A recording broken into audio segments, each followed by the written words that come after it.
세계적으로 위상이 높아진 한국의 대중음악 K-팝과 또 심각한 북한 인권 문제를 연계해 조명하는 특별한 행사가 미국 스탠퍼드 대학에서 열립니다. 한국의 K-팝 스타들보다 북한 주민들을 위해 목소리를 낼 수 있는 더 좋은 위치에 있는 사람은 없다는 지적입니다. 조상진 기자의 보도입니다.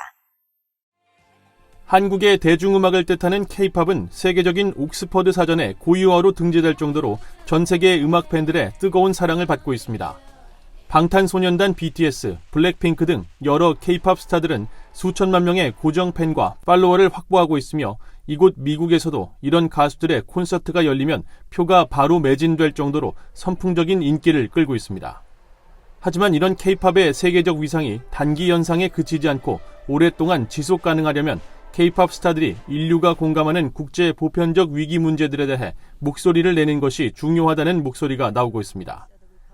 미국 스탠퍼드대는 아태연구소 한국학 프로그램 개설 20주년을 맞아 K-팝을 통해 북한 인권을 조명하는 특별 행사를 오는 5월 19일과 20일 이틀 동안 개최한다고 밝혔습니다.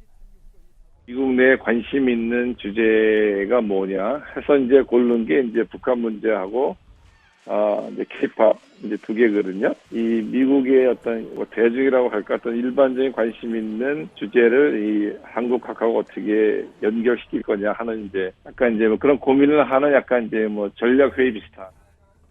신 교수는 현재 K-팝의 위상이 높아져 전 세계 많은 음악 팬들의 사랑을 받고 있지만 심각한 북한 인권 문제는 제대로 주목받지 못하고 있다며 이 행사를 계기로 고통받는 약자들에 대한 K-팝 스타들의 목소리가 북한 인권 문제에 대한 관심으로 이어지기를 바란다고 말했습니다.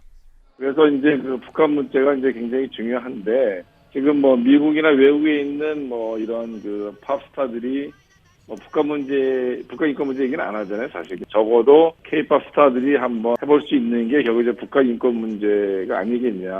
어쨌든 뭐 한국의 문제고 또 인권 문제는 보편적인 이슈니까.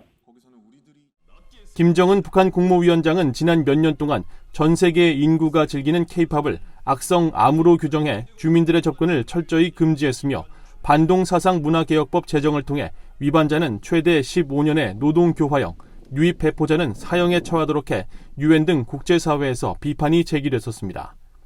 이번 행사에는 반기문 전 유엔 사무총장과 HR 맥메스터 전 백악관 국가안보보좌관 등 전직 고위 인사들을 비롯해 아이돌 그룹 엑소의 수호 등 K-팝 스타와 관계자 등 다양한 인사들이 대거 참석하며 한반도 안보와 북한 인권, 미북 관계, 한국 소프트파워의 국제적 위상에 관해 토론할 예정입니다. 신 교수는 최근 미국 외교 전문지 디플로맷에 기고한 칼럼에서도 위상이 높아진 K-팝이 전 세계에서 지속적인 힘을 발휘하려면 침묵을 깨고 국제적인 중요 사안에 관여를 시작해야 한다고 지적했습니다. 이어 세계에서 가장 억압적인 북한 정권도 K-팝에는 상대가 되지 않는다며 K-팝을 듣다가 잡히는 개인들에 대한 북한 정권의 처형 위협에도 불구하고 북한 주민들 사이에서 K-팝의 인기가 지속되고 있다며 그 영향력을 강조했습니다. 신 교수는 그러면서 북한 인권 문제가 K-팝 스타들이 관심을 가질 가장 중요한 대의명분이 될 수 있다며 한국의 아이돌보다 그들의 형제를 위해 목소리를 낼 수 있는 더 좋은 위치에 있는 사람은 없다고 말했습니다. VOA 뉴스 조상진입니다.